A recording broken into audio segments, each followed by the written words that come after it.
Today's episode of With Bowl and Spoon is brought to you by Terroir Designs. Through the principles of culture, climate, terrain, and soil, Terroir Designs will ensure your space is beautiful, functional, and sustainable for years to come. Terroir Designs, creating a sense of place. Hi everybody, welcome back to With Bowl and Spoon, a podcast about food. Eating it, loving it, appreciating it, and examining people's relationship with it over time, people's personal food evolution. I'm Shelley, a home cook, gardener, fermenter, storyteller, and your host. Today's episode is all about what's going on inside and how it shows up on the outside. I'm joined by Dr. Nadia Sundlass, a dermatologist who takes a more integrative approach to skin health. You've heard me talk about fermentation and the gut microbiome before. Well, Dr. Sundlass is here to explain how all that ties in with our skin. We talk about how our diet, the environment, even microplastics all affect our gut and, in turn, our skin and other aspects of our body. She shares how she treats conditions like rosacea and skin cancer using both science and tradition, from modern dermatology to Ayurvedic medicine. And since it's Skin Cancer Awareness Month, here's your friendly PSA. If you haven't had a skin check in a while, or ever, now's the time. It's easy, often covered by your insurance, and could save your life. There's no prep, and there's no excuse. So book your dermatology appointment soon. And Dr. Sundlass has convenient locations in Shadyside and in Wexford. Okay, enjoy the show.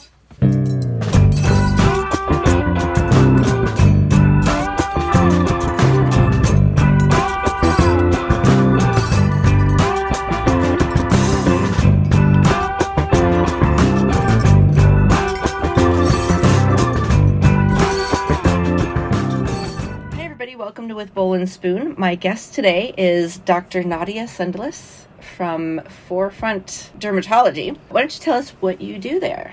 So I am a general dermatologist, so that means I see patients for skin checks, to check for skin cancer. I help patients who have a wide variety of diseases of the skin, such as acne, eczema, rosacea, psoriasis, as well as more uncommon dermatologic diseases as well. Like weird, strange rashes on their face, like I had when I came to meet you. Exactly. That's how we met. Yes. And it was really interesting because I remember being in the waiting room and seeing the signs for like the prescription stuff and you know, more like, I don't know, advertisements for things. And I'm like, I don't want to get into the chemicals. I don't know what's going to happen. And then when I saw you and you started saying, have you ever eaten fermented foods? And I was like, yes. Have you? And you were like, well, yes, indeed, and it has an effect on your skin. And I was like, let's talk. So that was really so refreshing for me to have that experience. So I was really glad. Explain the connection in your mind about dermatology and fermented foods. So in order to explain that connection, I think I have to give a little bit of background research or information. So one of the things I'd like to define is, what is the gut microbiome? So the gut microbiome has been trending a lot in newspapers, and it basically refers to the collection of microorganisms, bacteria, viruses, and fungi that can be found at various points along your gastrointestinal tract. And what we've learned over the past 10 years is that these organisms, they have first passed at the food that we eat, and they eat that food, and then they can create all kinds of important compounds, polyphenols, vitamins, fiber derivatives such as short-chain fatty acids, acids, and those compounds, among many others, can influence the immune system, can be food for other bacteria, can be harmful to bad bacteria, and there's this whole ecosystem that's happening along every point of our GI tract. And the health of that ecosystem actually determines our overall health. It can affect autoimmune diseases. It's been implicated in like psoriatic arthritis, MS, type 1 diabetes, asthma, Alzheimer's disease. I mean, like, we're really learning how much the gut microbiome impacts our overall health, and it can also impact our skin and skin disease as well. So probably one of the best well-known described links is the relationship between the gut microbiome and a skin disease called rosacea, which is typically where people get kind of rosy cheeks, and then they may start to get like these pimply-like lesions on their cheeks, and then sometimes their nose gets really thick.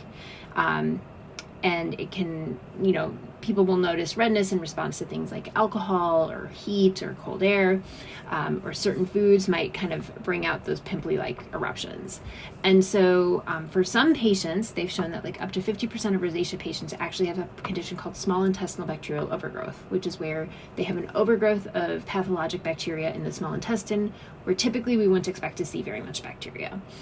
So this is kind of a very long-winded answer, but this is great. Promise I'm getting to how the fermented foods impact skin. But fermented foods are, as you know, kind of how our ancestors used to preserve food. And it's basically kind of controlled rotting of the food, but it basically allows good beneficial bacteria. A lot of times lactobacillus is one of the most common fermented foods that we tend to eat. And lactobacillus basically it lowers the acidity of the food we're about to eat, and it also kind of pre-digests the food for us, making it easier for us to consume, and then can also produce compounds from that are also beneficial.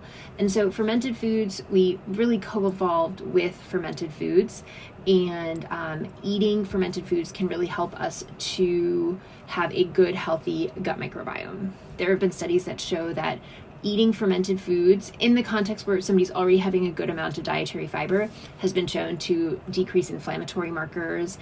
So that kind of explains how people who have like a gluten sensitivity, not necessarily celiac, but people who are gluten sensitive can eat sourdough bread and not have a problem. Yeah, I think there's a lot of stuff with gluten sensitivity and celiacs that, again, over the past 5 to 10 years, I think we're really starting to learn a lot more about. But yes, there are definitely people who are gluten sensitive who can tolerate sourdough, and the idea being that the bacteria has pre-digested the gluten, and so it's less antigenic. I think that can depend on how sensitive the person is, and sometimes they're not just sensitive to gluten, but they can be sensitive to other components of wheat. But yes, definitely, that is part of it. People might not be able to eat cabbage, but they can eat sauerkraut. Right. So yeah. There's a lot of examples of that. And then the fermented stuff gets into a whole other different gastrointestinal. Yes. Depending on how much you eat and how much you've eaten in the past. So how did you get interested in all this? Because, your focus is on the outside skin. That's your specialty. And you started getting an interest on the inside. Yeah. So I think I've always been interested in kind of cause and effect. And I think one of the things that attracted me to dermatology was that part of the specialty is you learn to look at the skin and learn things about the person's life and learn about what's going on inside their body. And so I think I was already just predisposed to be interested in, like, oh my gosh, there's this great cool thing called the gut microbiome and it's impacting our health. Like, how does it impact the skin? I think it was just a very natural jump for me. I think I personally got into it just because I actually ended up finding out that I myself was gluten sensitive and had been having a lot of problems with my own gut microbiome. And as I worked to improve my own gut microbiome and learned more about the gut microbiome, I really wanted to help bring that to my patients as well. So it was a really personal thing that brought you around to this. So that's part of your personal food evolution. Yeah. Exactly. Yes. Interesting. So I think I started, learning more about that. And then I also ended up getting into the gut microbiome because I was very interested in the zero waste movement.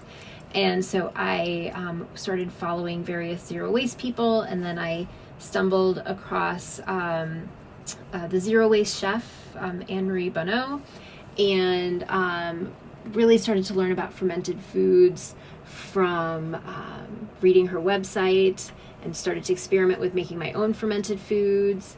And so kind of both things were happening in tandem. And then I found out, that I needed to work on my gut microbiome, started to do that, and then really just kind of wanted to learn more about that. So that's when I did the integrative dermatology certificate. So to kind of just get more information about that. And it brought it into your practice too, which is interesting. Exactly. Yeah. It was helpful to, basically there are about 25 to 30 dermatologists going through this a year. And the purpose of it was to, one, review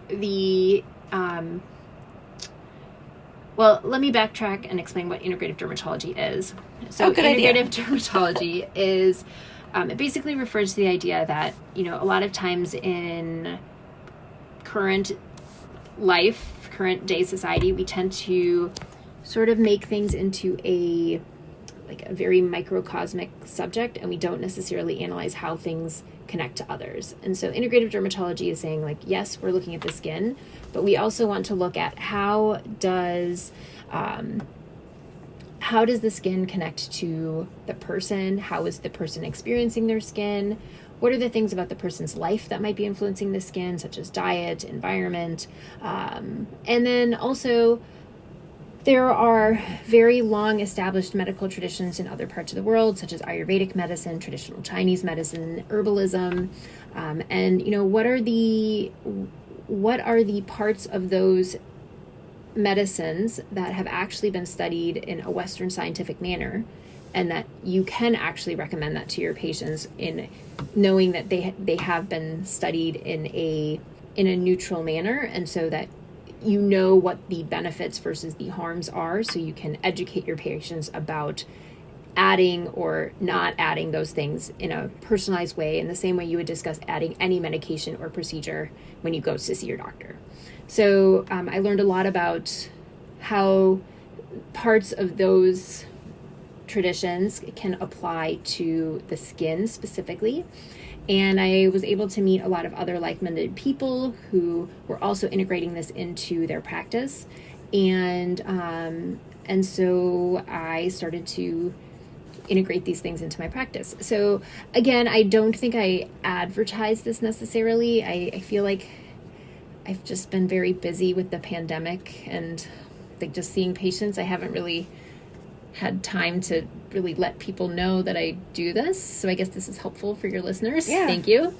Well, the reason that I wanted to have you on the show specifically was because you said you had done a presentation. And I was like, can I hear it? Yeah. And you were like, no, it wasn't recorded.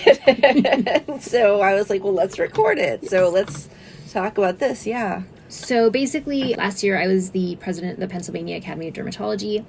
And I gave a summary presentation on some of the research that's currently out in the literature related to certain skin diseases and the gut microbiome. So we talked about, what is the gut microbiome, which I've kind of already gone over. I talked about some research actually done by a local physician, a scientist, Dr. Devar, and he studies how the gut microbiome affects outcomes for melanoma patients. So I discussed some of that research.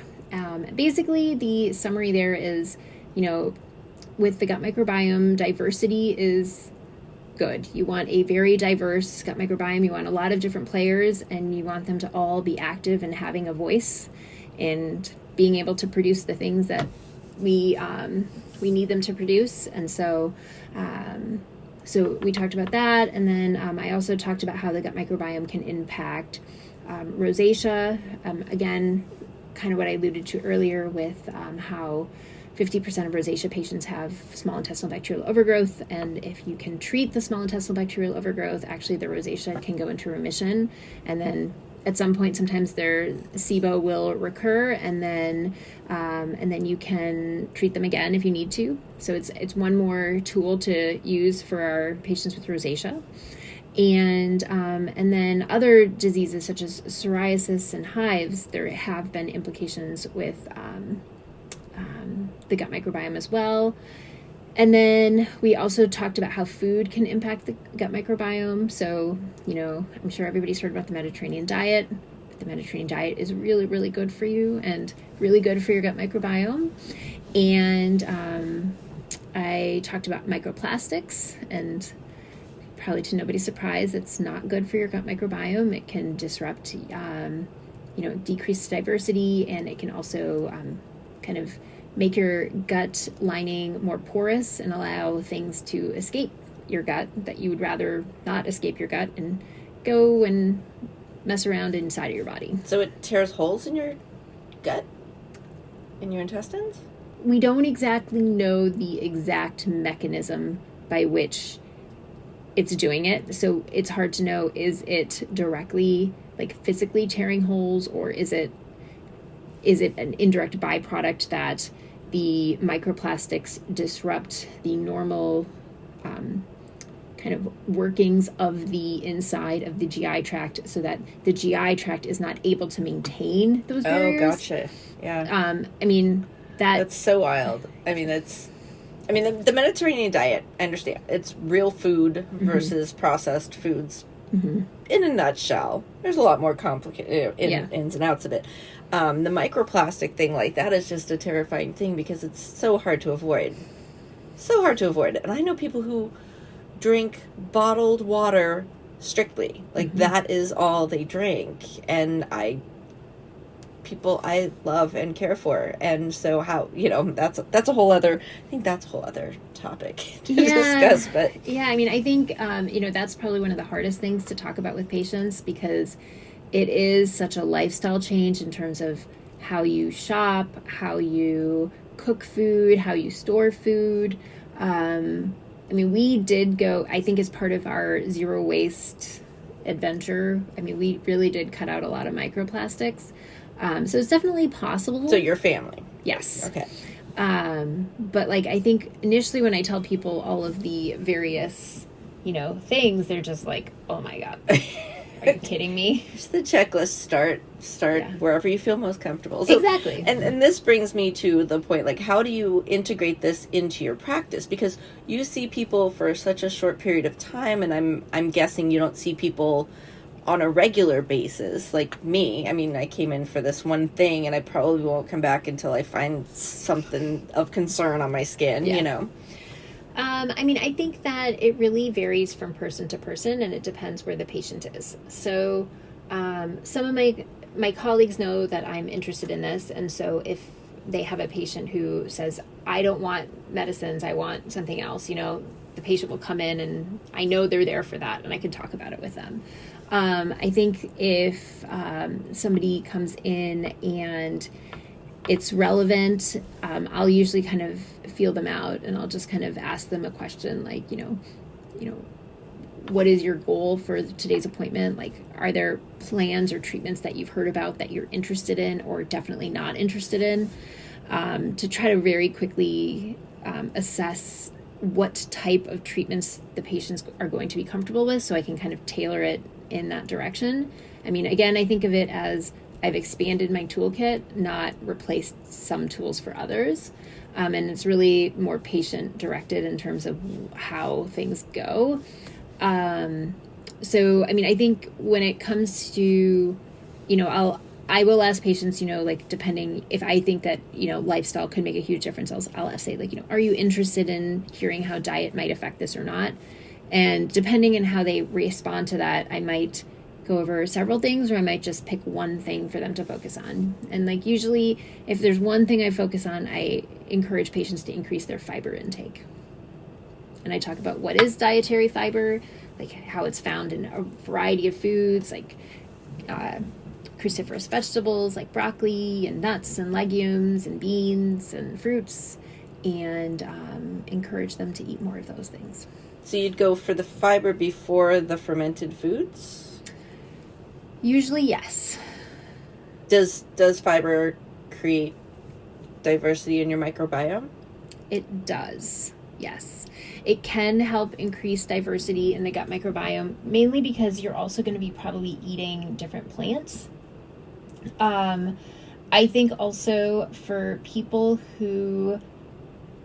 the average person who's eating the average diet, I think adding fiber is more accessible to them than fermented foods. I think if somebody eats a lot of sweets and is used to having sugar in everything, the tartness of fermented foods is very off-putting. And that makes sense, yeah. And so I think it's definitely an acquired taste. And I think that, I mean, this, I hesitate to say, I think we're learning more about this like every month, like the specific nuances of this. But I think adding fiber is just usually easier for patients. There are specific studies showing that like just adding fiber has helped improve acne. I mean, there's other studies that show that, fermented foods and like probiotics can help acne. But like, I think if somebody's already having a hard time with some gassiness and bloating, I think adding fermented foods can sometimes make that worse. It wouldn't adding fiber too, because fiber can make you feel bloated. Well, I always say go very slowly. So I always say, figure out where you are. And if you're only eating 5 to 10 grams of fiber a day, okay, well, our goal is to get you to 30. But don't go to 30 all at once. Like, go to like 10 to 12 and just stay there for a couple weeks and then slowly increase it more and slowly increase it more. And so that's, I think, usually just more doable for a patient. But again, I think for you, I went to fermented foods because I think it, I don't know, it just... You just like blurted out, like, do you eat a lot of fermented foods? And I was like, yes. Wait, what? I don't know. It just seemed right. Like that kind of... Yeah.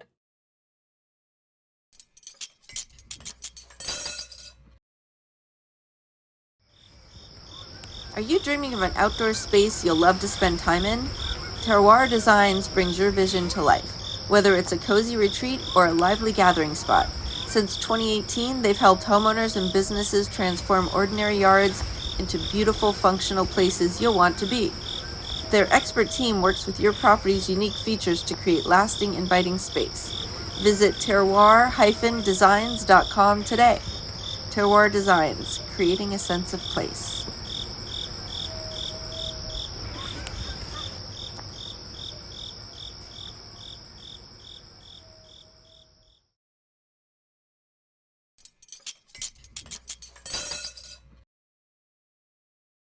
There was a study that showed that people who ate more than 30 plants in a week had more diverse gut microbiomes than people who did not. And so that doesn't mean you have to eat 30 different plants from week to week. It just means that within a week, you're trying to eat 30 different plants and vegetables.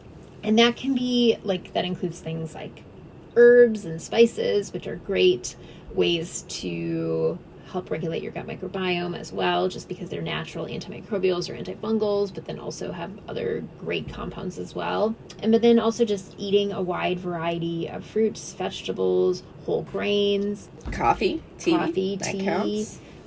Different teas. Like, you get different plant species there. But yeah, so I think, getting that diversity again in the diet, in the fiber, diversity of fermented foods. Like, a lot of people will say, well, I have like yogurt, and I'm like, yogurt's great, but let's also diversify what other fermented foods you're consuming as well. It really just depends on where the patient is, kind of along the spectrum to the Mediterranean diet, that we kind of come in and say like, okay, let's talk about that. So let's start where you are and go from there. Where did you grow up? So I was born in Green Bay, Wisconsin. And I lived there until I went to college. I went to UW-Madison for my undergrad, and I did the MD PhD program there. And then I came to Pittsburgh for residency, and then after residency, I joined a local practice, Forefront Dermatology. So we're going back to Madison. Sorry, we're gonna... Okay.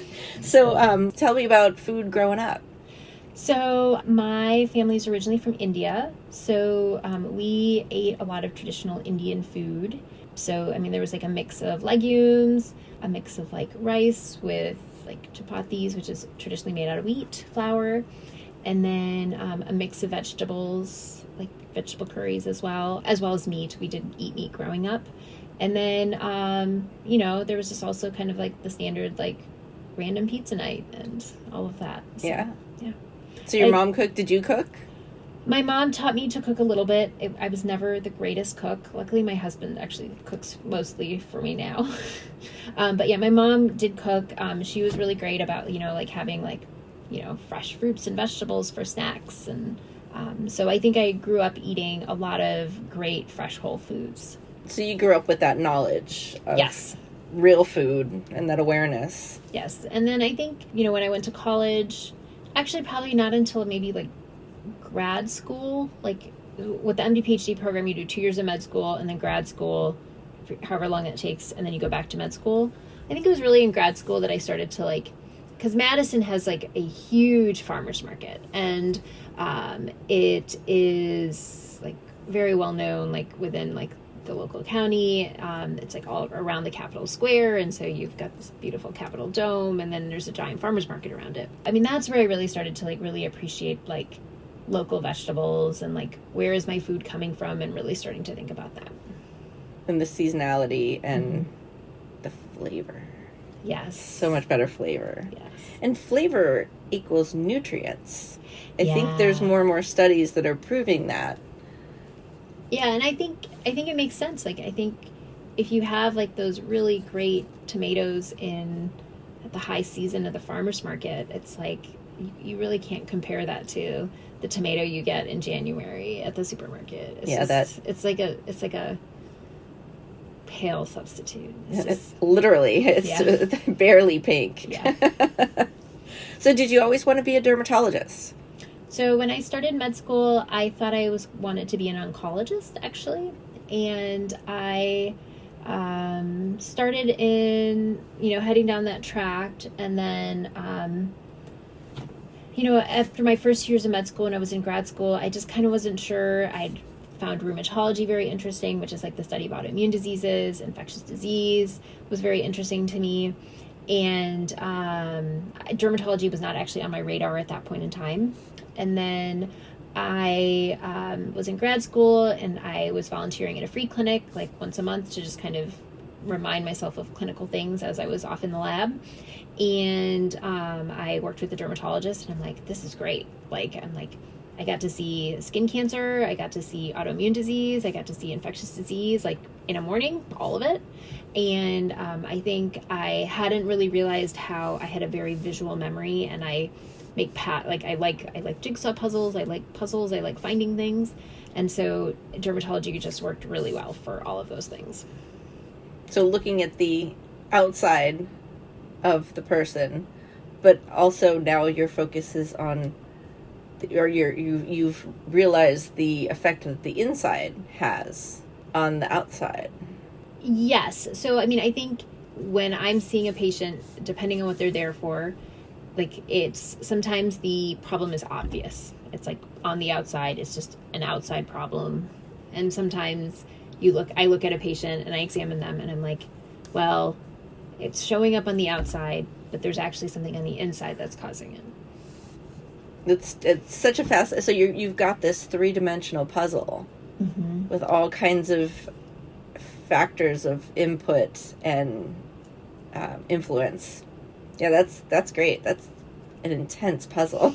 I love that. So, Nadia, what's next in your exploration of new things in your field? I've thought a lot about that. I mean, I think,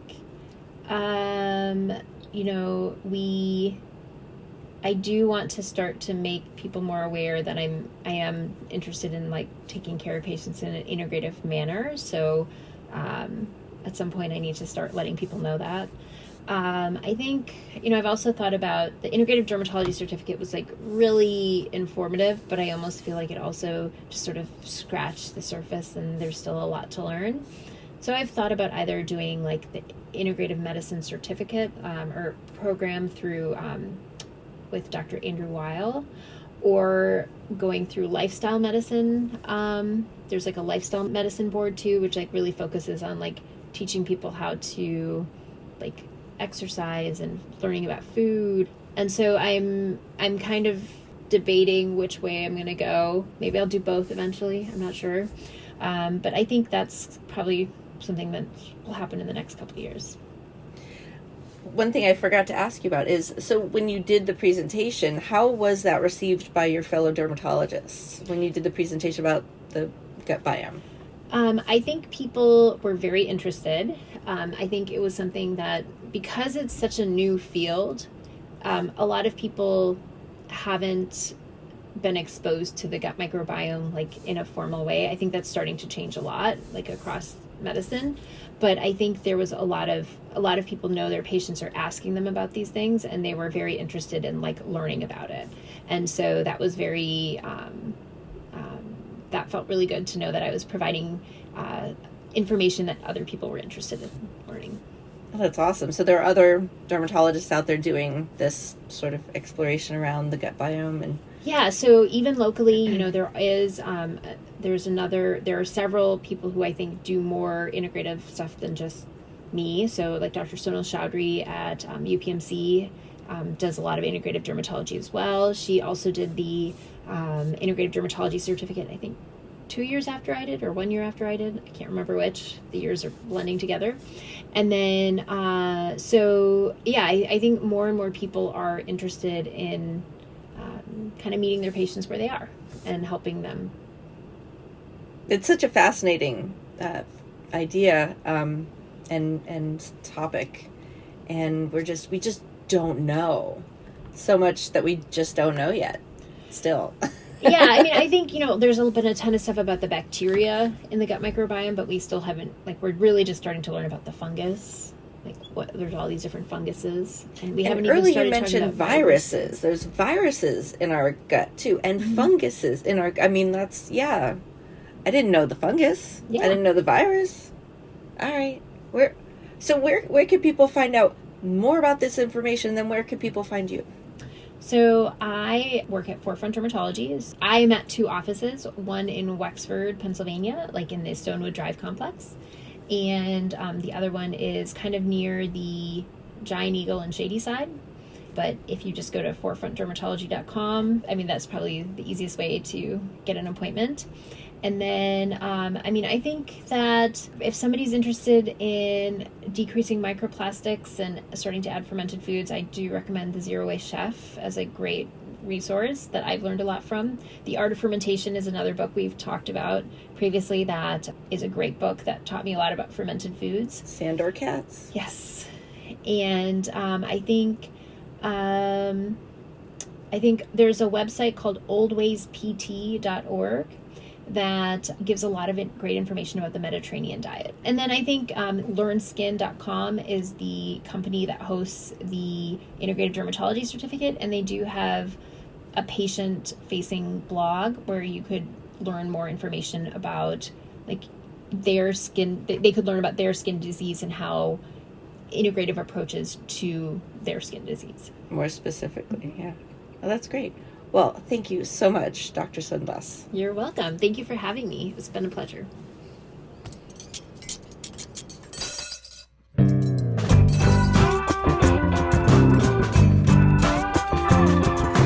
Everyone knows that food is cool. No secret. Eat that food with a bowl and spoon. Take that spoon. Everyone knows that food is cool. That food with a bowl and spoon. Lick that spoon. Oh. With Bowl and Spoon is written, produced and hosted by Shelley Danko. Original theme song was written and performed by Paul LeBreeze and friends. Whoa. You can listen to With Bowl and Spoon wherever you get your podcasts. Don't forget to subscribe, like, review and share. Follow us and send us questions or messages on Facebook and Instagram at With Bowl and Spoon. Thanks for listening.